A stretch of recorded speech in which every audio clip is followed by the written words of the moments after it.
Tonight, we'll debate the Democratic debate. A strong night for Hillary Clinton, but the question is, how much did she help herself? Well, we'll ask Democratic New York Congresswoman and Clinton supporter Nita Lowey. We'll also talk to the Congresswoman about the gun control debate raging in Washington, whether or not anything is going to get dealt with here to deal with this rash of gun violence plaguing this country. Then we bring our legal panel. We're going to touch on some hot-button issues of the day, including the gun shop owner who was just ordered to pay more than $5 million after he sold guns that injured 2 cops.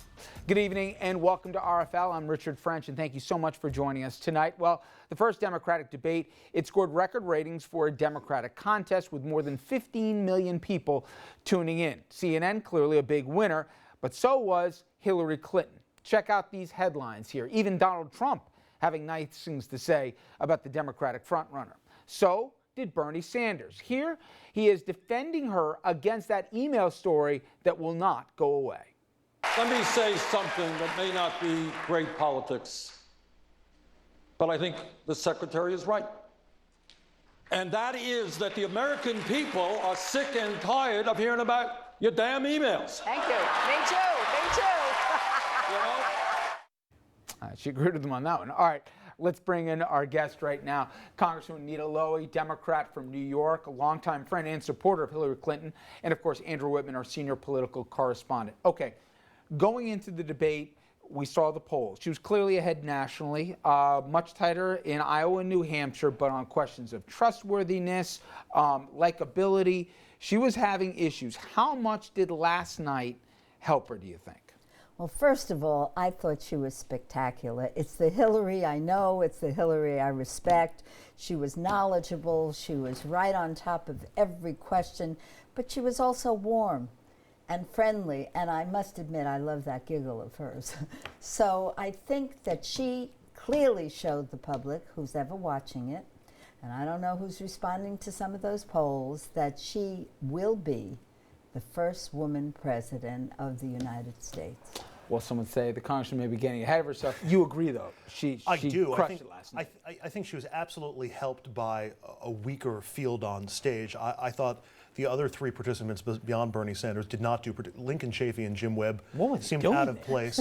I didn't think Martin O'Malley acquitted himself particularly well. I know we may have a little bit of a disagreement about that, but I thought it was really a 2-person race on the stage last night, and I thought Hillary was very personable, knowledgeable on the issue. She was clearly the only president on the stage last night, and I think it's going to help her going forward. You touched on something, and sometimes the guys around the table make fun of me because they say I'm a Hillary apologist, but I have said, and facts will bear me out here, because you go to New York Republicans when she was a senator, and they all went to the wall for her in terms of stuff that she did for New York, because I'm telling you, when you deal with her on a one-to-one basis, and I always think if you look at staffs who stays with people longer or not, they go to the mattresses for her.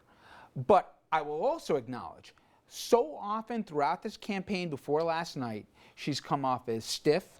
Certainly the email question, she didn't have a good answer for initially, but and even throughout. Does. Last night she had a better one, and certainly Bernie Sanders helped her. But nonetheless, can you explain what I haven't been able to, that when the cameras are off, there is actually, I think the most personable Clinton is Hillary Clinton, but when the cameras are off, she seems so robotic, and she doesn't connect with a lot of people who feels that, you know, there's no commonality. You've seen it yourself. It's not my imagination, right?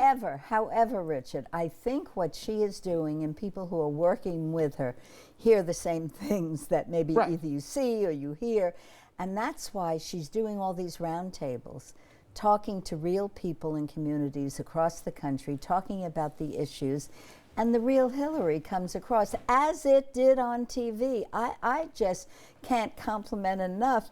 Even her laugh was so warm. I want to play a clip, though, that preceded this. Sunday night, 60 Minutes. This was the president, among other issues. He was asked about the email controversy, and he could have given her more of an out than he did. Take a listen to President Obama on 60 Minutes.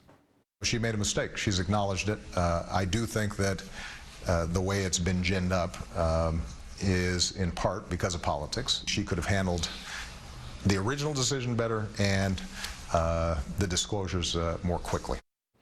To that end, last night, I would have expected that Secretary Clinton would have distanced herself from the president. Instead, she went to the president's policies. Yes, there's divisions. I am not debating that.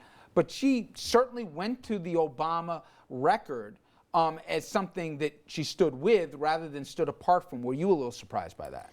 Well, I think you have to go issue by issue. I think in general, she didn't want to criticize the president, but certainly on the email issue, she said, well, I could have made a better choice, but others did it before. Colin Powell did it too. So there is so much, in my judgment, politicization of the issue. Look at Kevin McCarthy. He created these panels to knock down her numbers in the polls. Well, he's not going to be the Speaker of the House. In fact, I'm sure we'll get to that. I don't know who's going to be Speaker in the House. I think Boehner's just going to have to stay. Well, before we get back to the House, to the debate again last night, if you didn't know, Secretary Clinton's a mom and she's a grandma. And we heard that quite a bit last night. But I was saying to the guys, it's 7 years ago, this country was asking itself openly, is the country ready to elect a black man as president? I mean, I remember the conversations we had, and obviously we've seen how it turned out with history. I don't hear the conversations, not just with Hillary, but also even Carly Fiorina. The gender issue, maybe it's with guys, but it's not talked about nearly as much as the race issue is. She certainly brought it up last night. How important, or is it all, is the historical aspect that she's the first woman? How much is that going to play out on the trail, you think? Well, first of all, I'm sure your daughter asked you whether, hey, Dad, can a man become president of the United States again, or are the next presidents all going to be women? I think because she is so knowledgeable, so experienced, shows that she really understands the issues, and she does it with a warmth and a pleasantness, as was revealed here. I don't know that, I was just kidding, obviously, that every president from Hillary Clinton on is going to be a woman. But I do think that the public is ready for a woman. I think to a certain degree she answered that in 2008. There was so much support for her, and she would have been a readily acceptable choice to Democrats had Barack Obama not surged past her. That I think for a lot of voters that's already asked and answered. Yes, a woman can be president. Yes, the nation is ready for a female president. I think she's using it as a selling point because she needs women voters to turn out in mass the same way that President Obama was able to get African American voters to turn out in mass. She needs them to win in the primary and the general election. So she's playing to that group for support, not necessarily looking to the historic nature of it as the selling point.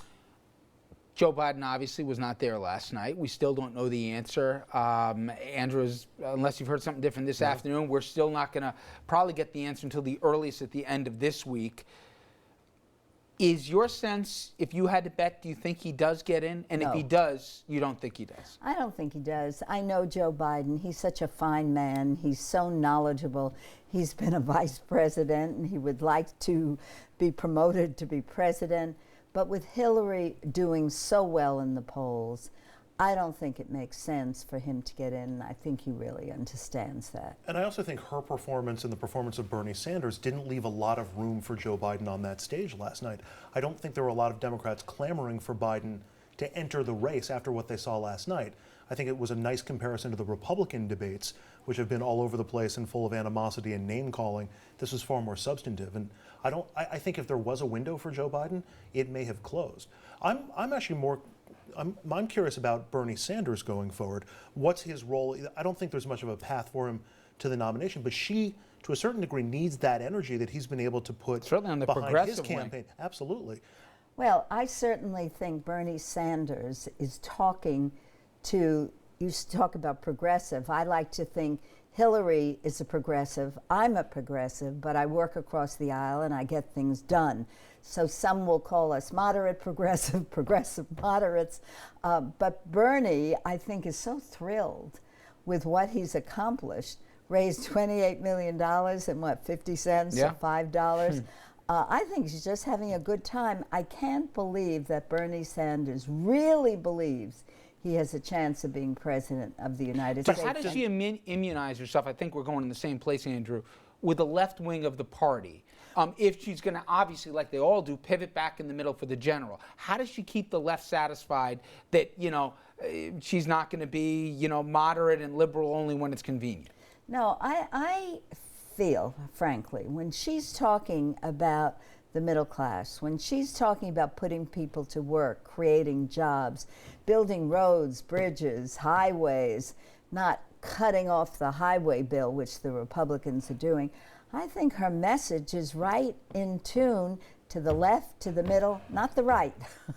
That, I don't know who's going to take that in the Republican Party, but when you think about what she said, she's not really disagreeing in substance. No, she had a couple good lines. The one on she's progressive, but she's practical. She wants to get stuff done. Now, Right. Yeah, and what I want to talk about on the other side of the break is it's an issue it driven me nuts for years, and I just don't see any movement. I hear the words, but I want to know from you when we come back on this side about guns, what practically can be done and what we, the electorate, should have a right to expect will get done. Plus, the Congress that you're living and working in here to see what practically partners you have on the other side of the aisle. All right. And as always, we want you to get involved in our conversation. So here's how you do it. Go over to Facebook and Twitter and sound off. And here's our question tonight. How much do you think, everybody, when you had even Donald Trump saying she had a good night, nobody debates that Hillary did well, but the question is, how much do you think she helped herself with last night's performance?